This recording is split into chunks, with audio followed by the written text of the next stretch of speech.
Capitol Hoops, continuing our series Beyond the X's and O's. Today we are at Quince Orchard with head coach Paul Foringer. Coach, we look forward to catching up with you and learning a little bit more about you and your coaching career. Okay, great. First, I just want to get a little background on yourself, something I do with all coaches. Just tell us kind of where you're from, your basketball background, if you were a player back in the day. I know you were a football coach as well, but just give us a little background on yourself. Well, I went to Robert E. Perry High School in Rockville, graduated in 1972. I played football, basketball, and baseball. Had a great time in high school, loved sports. Didn't really know that I was going to be a coach, but when I graduated, I came out and I graduated from the University of Maryland, and I got contacted by Mike Deanna, who was a neighborhood friend who had gotten the head football job at Woodward High School. And he asked me if I'd be willing to come and coach football. And I said, I don't know anything about football. I don't know anything about coaching, really. And so he said, well, I need a Perry guy to come and toughen up the team, So I was like, oh boy, okay. So I thought about it, and then I said, all right, I'm going to do it. So I started out as a JV football coach at Woodward High School. That was in 78. And I went ahead and went back to my high school, Robert E. Perry, and asked if I could help out as an assistant with my old basketball coach. Okay. So I was doing basketball at Perry and football at Woodward, and things were good. I enjoyed everything, and then I left Woodward and football, and I went off to Churchill. And I stayed at Churchill for football for 10 years. And during that time, I got a teaching position in Montgomery County at Hoover Middle School. And so I was a middle school basketball coach. And I was helping at the high school with Churchill. I was a volunteer assistant at Churchill. And I was coaching at the feeder school at Hoover. So I enjoyed that a lot. I stayed involved in all sports. I actually picked up track and field and started coaching track and field. Then I left Churchill at the end of the 80s, 89, 90. And I had been the varsity basketball coach there since 84, 85. So I had 6 years there. They were great. I loved it. But I gave up everything because I wanted a full-time teaching position, and they just couldn't seem to find anything for me at the school. So I started to branch out a bit to see if I could get, I wanted to teach and coach in the same building. Yeah. I had left Hoover, and I was over at Ridgeview, which fed Quince Orchard. Mm-hmm. So my name was out there for the QO community. I still coached the middle school basketball team at Ridgeview. So I just had my hand in a lot of things. Finally, it all seemed to come together. I got a call from Ernie Ciccato over at Quince Orchard, and he wanted me to be the JV football coach there. So I thought, well, I teach at Ridgeview, it feeds there, I should go there. So I left Churchill, went there. Basketball, I didn't do anything for a year, and then the Gaithersburg High School job opened up. So I applied, and I got the job at Gaithersburg, stayed there 10 years. So it was kind of awkward coaching basketball at Gaithersburg and football at Quince Orchard. I kept seeing the same kids, but in a different venue. The kids I coached in football, I'm coaching against in basketball. And so that was a little difficult, but it created a great rivalry between the two schools. Gaithersburg and Seneca Valley used to be the big rivalry, and that all changed. When I started doing all this back and forth stuff, all of a sudden there was a huge rivalry between Quince Orchard and Gaithersburg. Then finally I got an opportunity to get everything in one building. In 2000, 2001, I got hired to be the basketball coach and JV football coach at Quince Orchard High School. And I've been there 17 years. Up until 2014, I stopped coaching football, but I'm still coaching basketball. So how many years in total have you coached high school, as a head coach of high school basketball? A head coach of high school basketball, let's see, that'd be 36 years. Wow. And then I had 35 and a half years of football. Do you know how many career wins you have in basketball? Is that something you've kept track of? It's somewhere between. My wife has it written down at home. It's somewhere between 470 something to 500. You know, somewhere in there. 500 is we're approaching. Okay. I know Dan Harwood hit 500 this past season. Yeah, he did. Yeah, he did. I know you got to have some rivalry with Harwood, as you guys are the two longest tenured coaches in the county. Oh, I love coaching against Dan. I think that our teams are well prepared, and they're always great games. Sometimes it doesn't even matter if we're not any good. You know, I mean, the games are always good. You know, I mean, I could be lousy and he could be great, and we're still in the game. Or, you know, he could be lousy and I could be great, and they're still in the game. It's always a battle. So I love that part of it.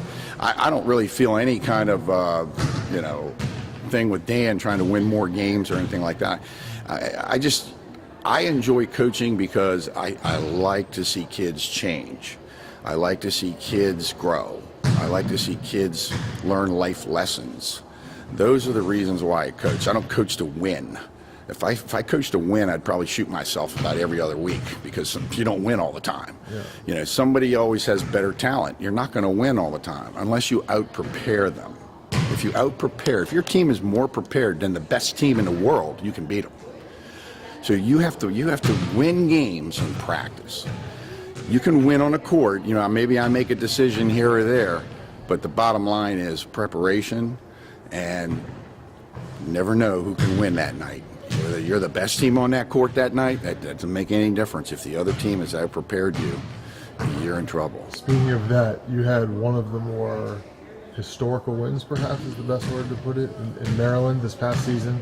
You guys beat an undefeated Wise team who I think everyone outside of Quince Orchard thought was a prohibitive favorite in that game. Mm-hmm. Talk about the game. I know you dictated pace in that game, which was incredibly important, but I'm just curious to get your thoughts on that game. Well, our plan going in was to shorten the game. So I didn't think that we could play with them for 32 minutes. Their athletes were too big, too strong, too fast, too good. And so I thought if we shorten the game, we could play with them for 22, but not 32.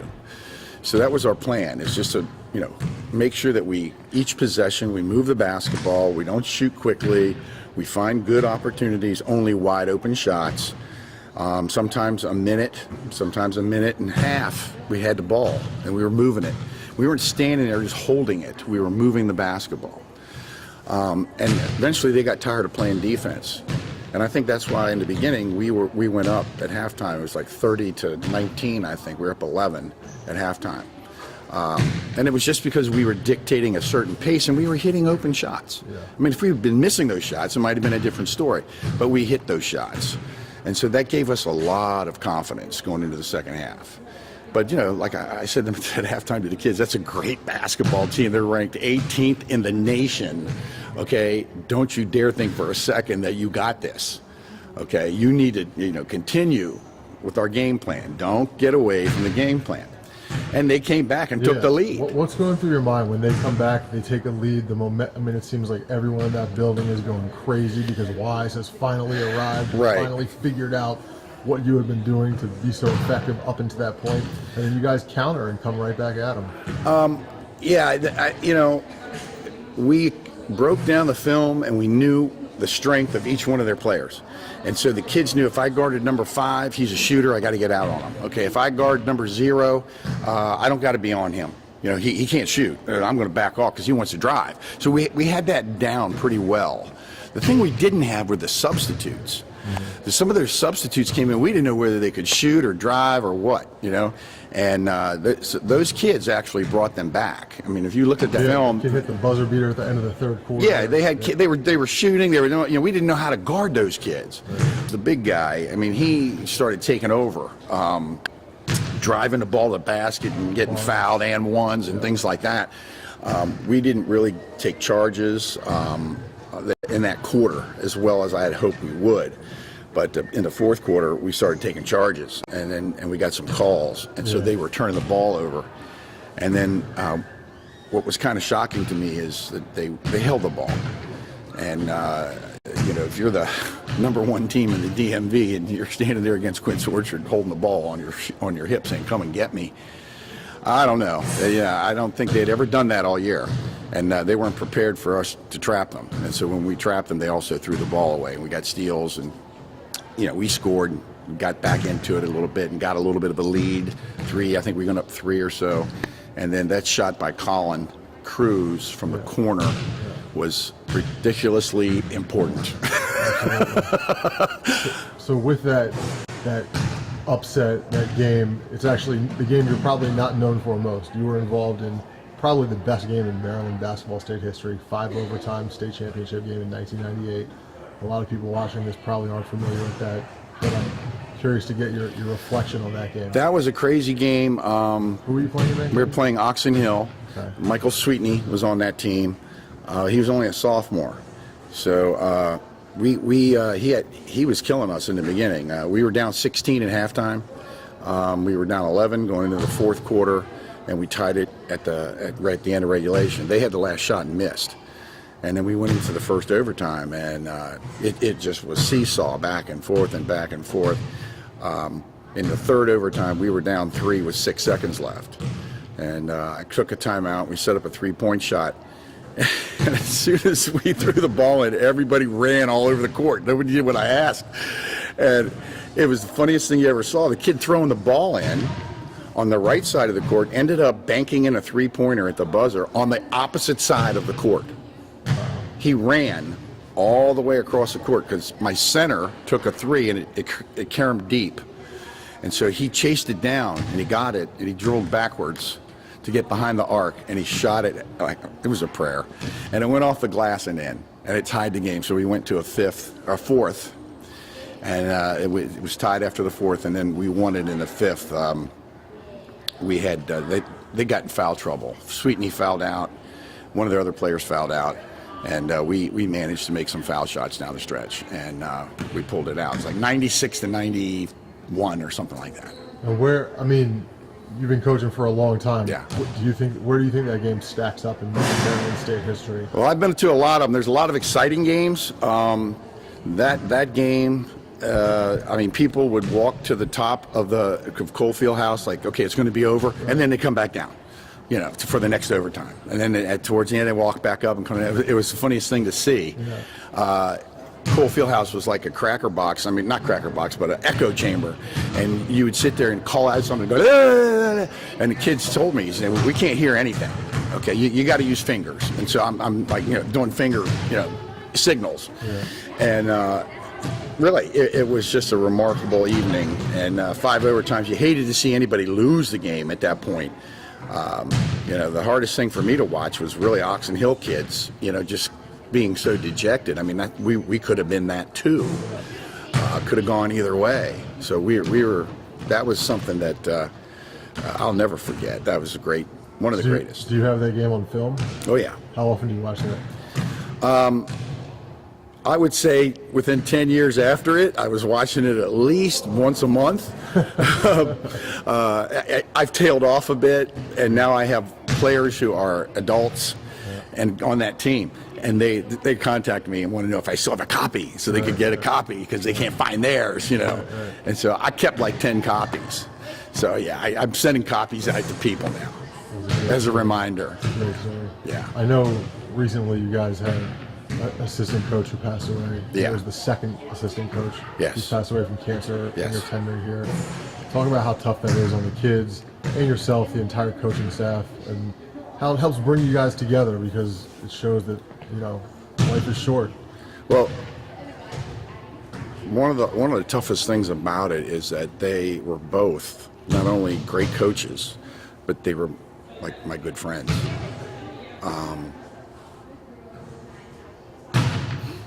They left their mark. Both of them left their mark on a lot of kids. Jeff Sims was my assistant coach at Gaithersburg and at QO, and in 2009 he passed away. And then my other assistant coach that joined me when I went to Quince Orchard, Dave Griffin, he was there 2001 when we started. He's been with me 17 years, and he passed away. Jeff was the JV coach. Dave worked with kids that were younger in the I-270 league quite a bit, that were basically on their way to QO. And so he really laid the foundation. Both of those two coaches laid the foundations for our success at Gaithersburg and at Quince Orchard.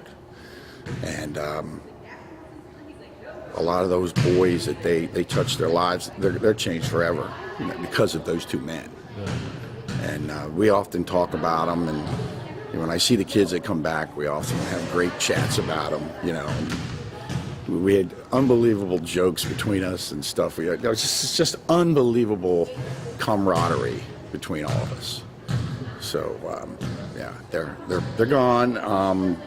Dave, we just celebrated his life over the weekend, and there must have been 300 and some people there, and I would say 80% of them were former players. So it was like a QO basketball reunion. It was really a lot of fun. And, we all shed a few tears, but at the same time, we were celebrating what he brought, and his legacy lives on in those boys. And now it's their turn to pass that legacy on to others. Gotcha. Yeah, so. What would you say the major differences are between your two stops, between Gaithersburg and Quince Orchard, in terms of personnel, style of play, your coaching philosophy in relation to the two? Well, my coaching philosophy always has started in the classroom. That's number one. I don't care how great you are. If you're not doing it in the classroom, you're not going to play a lot. Because expand on that. I've heard that you have a 2.5 GPA requirement, whereas the county only mandates a 2.0. Right. If you want to be a starter, have your name announced in front of 800 people, everybody stand up and cheer for you, then I demand a 2.5 GPA. Now, I do that for another reason. On the sliding scale, if somebody's starting on their high school basketball team, they have a chance to play college basketball. So if you have a 2.5, you can achieve the lowest possible SAT score on the sliding scale. So that gives you a chance, first of all. If you're a 2.0 kid, you're going to get 1,100 on your SAT. I don't know too many 2.0 kids that can get 1,100 on an SAT. That's probably not doable. So I started the 2.5 because I wanted to make sure that all the players that I had that could possibly play college basketball have the best opportunity to make that happen. Gotcha. So that's why I started it. At Gaithersburg, it was tough, at the beginning. I had a bunch of kids. I had to toss them off the team in the very beginning. I started the season, my first year, with 15 players, and I ended the season with 7.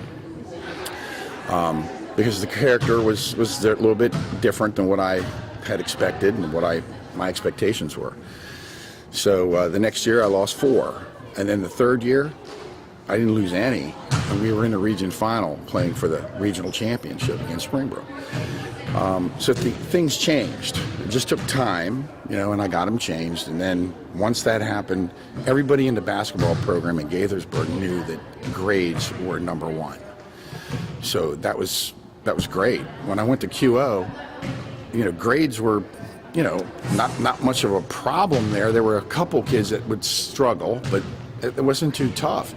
The difference was the toughness, the edge. The kids at Gaithersburg had a tough edge to them. We played man-to-man all the time. We got up in your face, and we went after you. We trapped you. We went crazy. At Quince Orchard, it was a little different kid. So, sometimes we played zone. Sometimes we play a trapping off defense. Sometimes we play full court. Sometimes we got to stay in a half court. It just depends on, what suits that group of kids. At Gaithersburg, I didn't have to really worry about what suited anybody. It was like, let's go get them. And that's what we did most of the time. A lot of that was attributed to the athletes you had, I'm sure. Yeah, they were very athletic kids. Half the team could dunk. Yeah. At Gaithersburg. But if you go to Quince Orchard and look over the years, I might have 1, maybe 2 that can dunk a basketball. Yeah. You have been in one season. Right. Yeah. I think off the record, the rumor is you were the only coach against the implementation of the shot clock this year. A big topic in Maryland State basketball and Montgomery County basketball. Mm-hmm.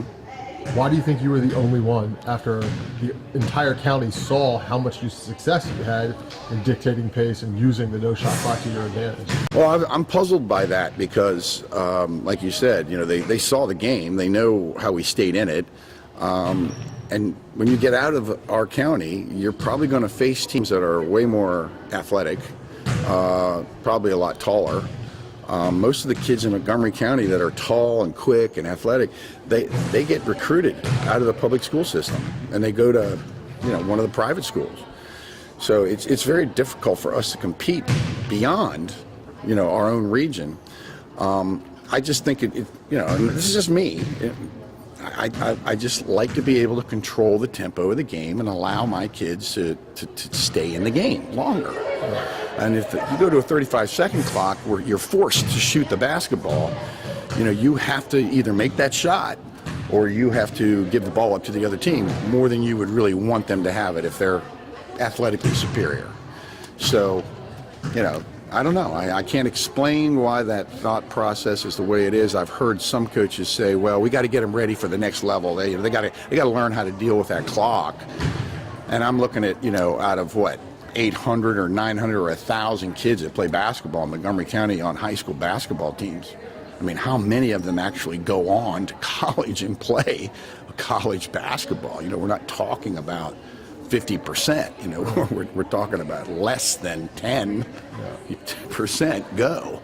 But what about end of game situations when you're forced to foul because there's no shot clock? Do you think in that scenario it can help both teams? Well, yeah, but if you're forced to foul because there's no foul shot, it's either the other team is superior to you and you're behind already, okay, or you have used some great strategy and kept the tempo right. Now you're ahead and they have to foul you.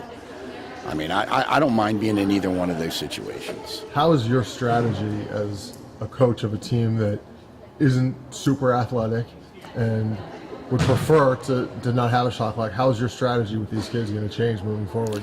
Well, that's a good question. We've already started looking at that this summer and, trying to do a few different things. You basically, I think what you're going to start to see is you're going to start to see a lot of what they do in college and what they do in pro ball. They set screens on the ball. And they just go set a screen on the ball and everybody drives and everybody goes and you can kick, because you have 10 seconds left on the shot clock. You got to get the ball to the basket. So you're going to probably see a lot of screen and roll and a lot of the same kinds of things you see where there is a shot clock. You see a lot of pick and roll plays, screening for the ball, all that kind of stuff. Not pass and cut. You're not going to see a lot of pass and cut. That's going to start to fade away a little bit, and you're going to start seeing more screen. Go free up the ball. Gotcha. So he can either do his own thing or he can kick it to a teammate if someone rotates. I think you're going to probably see a lot of that now. Gotcha. There was something you said after. I can't remember if it was the state semifinal game or state championship game, but you discussed how proud of your group you were because they were all homegrown kids. Correct. Because everyone on your team was from this area, had grown up in this area. Correct. Talk about how important that is, why you made that comment, and just how important it is in the world of transfers, the world of private schools, the world of kids getting upset with situations and leaving immediately. Yeah. Talk about that comment. These boys, they are unique, okay? And I want everybody to understand, they're unique. They attended the elementary school in our community. They attended the middle school. They attended our high school. These kids are homegrown, every one of them. And I'm so proud of the fact that that's the team I have. I have the QO community. That's who I'm coaching.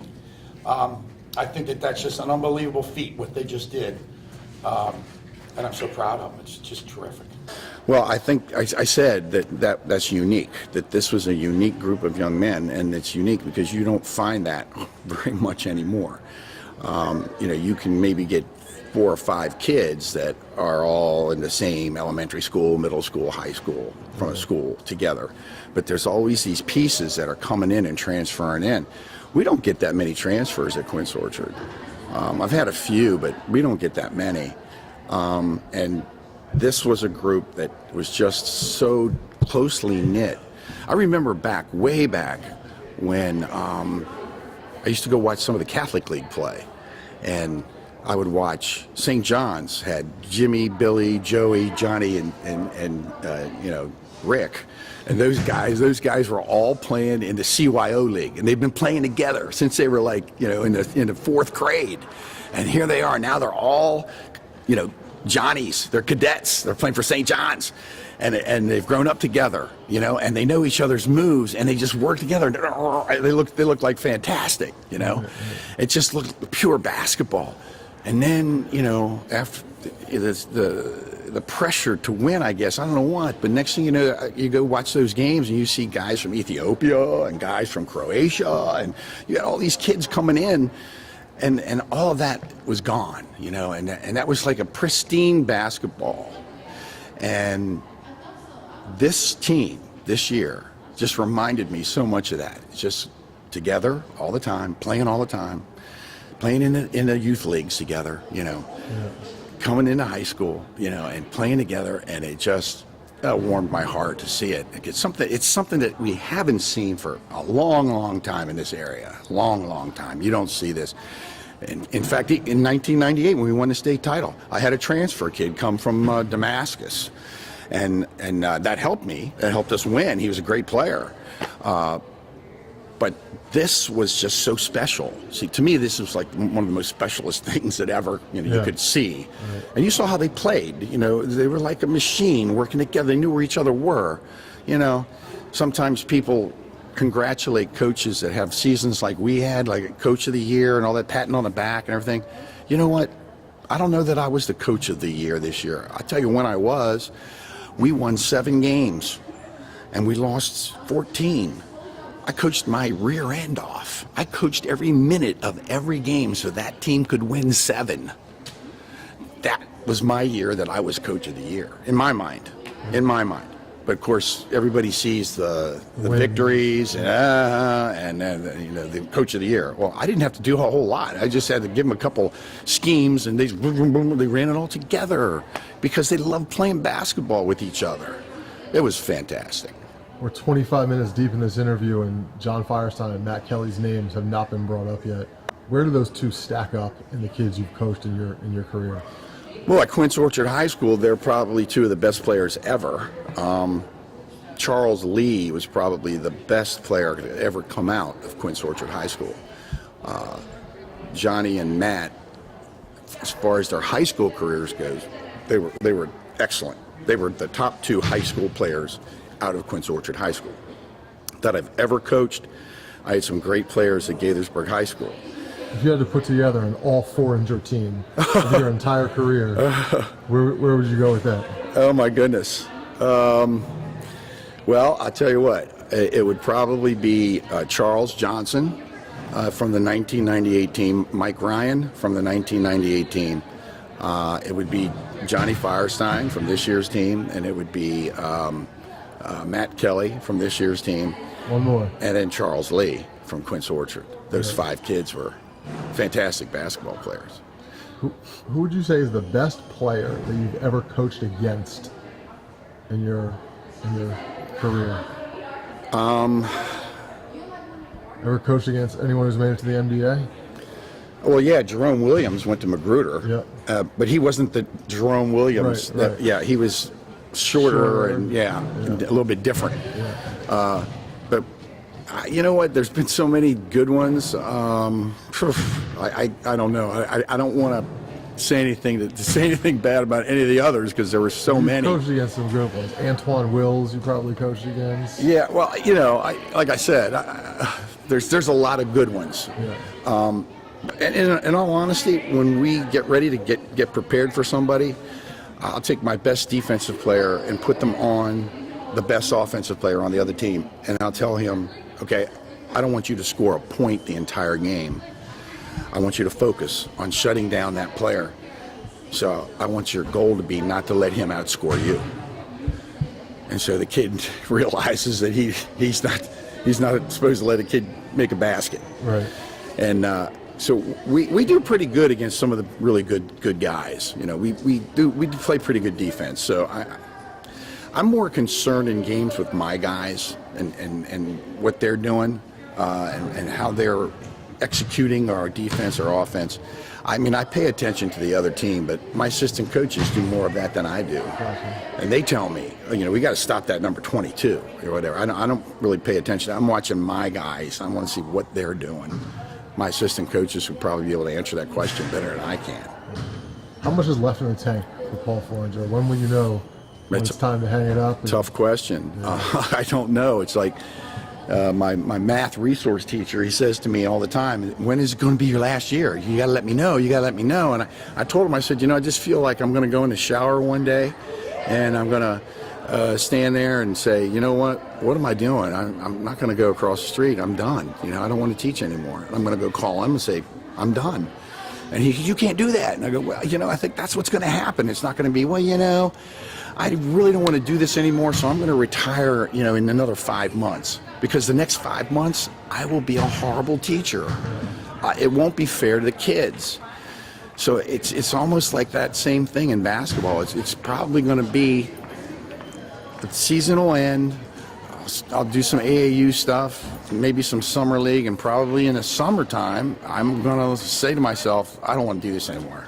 Talk to me real quick about AAU. You mentioned that you coach AAU? No, I don't coach AAU, but I set up AAU events for our kids on our team to go and play. Okay. Yeah, we have a couple guys that coach our AAU team. It's just our guys playing together. We try to keep them together in the spring. So we send them to like hoop group and send them to different events and let them play stuff in the springtime together. Now they have their own AAU squads as well, and they do that also. So we only do like 2 or 3 events sometime in April and May. And then summer league starts in June. And so then I coach the summer league. Has recruiting affected you and your group much? Do you see many of your potential kids getting poached? Oh, I'm sure. I've seen kids go. I've seen kids go and come back. Yeah. They went away for a couple years and then they come back. I encourage them to go. I encourage kids, if you don't think that this is the place and you want to go try DeMatha and St. John's and Bullis or whatever, go. Go test the water. Is that a better place for you? You go find out, because if it is, then you're doing the right thing. If it's not, then come back to Quince Orchard. I'm not going to hold a grudge, The only thing that I find is when we get when we get transfers that come back, they're behind. They're like way behind the other kids. And so they realize that they don't know anything, and then the kids that are maybe thought of as being better than them are better for our program because they've been running our stuff for 2 or 3 years, and now all of a sudden you're back. Right. You don't know anything. You've got to learn everything. That sometimes is a hard transition. Yeah. A lot of people watching this might be wondering why you're wearing a Gaithersburg basketball t-shirt. Tell us about the affiliation that you still have with Gaithersburg. I know you run a camp there. Right. Talk about Gaithersburg basketball. We started a camp 30 years ago, and it's called the Gaithersburg School Basketball. And, we have weeks for boys, weeks for girls. This week we have girls coming in the gym right now. I love doing it. It's a whole lot of fun, and the kids love it, and they keep coming back. I watch kids grow, which is the best thing. I see these little 8, 9-year-old kids, and then they keep coming to my camp, and then I see them when they're 15 years old, 14, 15 years old, and I watch them grow, and they become good basketball players. Some kids just come for fun. Some kids come to be competitive. Everyone's a little bit different. And it's just a great thing to do in the summertime, and I just enjoy it. And some of my kids on the basketball program get a chance to give back and work with the younger kids, So I think it's all part of being a basketball coach and being a basketball player is you're constantly trying to give back to your community. I know we don't have much time left. I got 2 more quick questions for you. Mm-hmm. First, what kind of advice would you give to an aspiring head coach, someone who's just kind of finding their way in coaching? I know you've had a lot of success. You've been at it for a long, long time. What kind of advice would you give to someone aspiring to be like you? Win the right way. That's what I would say. Make that your goal. Win the right way. And even though you have a chance to do something that would make your team better, but it's wrong, for the kid, it's wrong for you, it's wrong for your community, it's wrong for your school. Don't do it. Don't give in to winning is the purpose you're coaching. You get into coaching because you want to change people's lives. Okay, I've coached kids that barely had a 2.0. They weren't going anywhere, and then all of a sudden they wanted to be a starter on my basketball team. 2.6, next report card, 2.8, 3.0, 3.2, on a roll, 4 college degrees. I mean, I could sit here and tell you hundreds of those stories. If you put yourself winning games ahead of what's best for a young person, you need to get out. You're in the wrong profession. Always think about what's best for the kid. Even when the kid doesn't think it's the best thing for him. You know what's best. Do what's best for the child, not what's going to make you shine or be in a spotlight. Winning takes care of itself. Coach, last thing I want to ask you, a question I've asked all coaches throughout this series.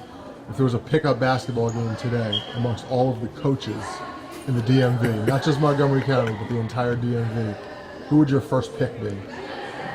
Well, rumor has it that Rob Garner is one of the best players at coaches around. So he would probably be my first pick. Danny Harwood from Magruder is a great player. I mean, we're old guys now, but you know, if everybody was that age, we'd be okay. He still plays. And then a good friend, Brian Magid, who went to Blair. He was an unbelievable three-point shooter from Blair High School. And one other guy. So Eddie Peterson was unbelievable. He was unbelievable. He taught Brian. Who's Eddie Peterson? Eddie Peterson went to Springbrook High School. He ended up going to South Carolina. They were ranked #1 in the nation. He was on national television. He almost single-handedly defeated Notre Dame on national TV. He was a tremendous player.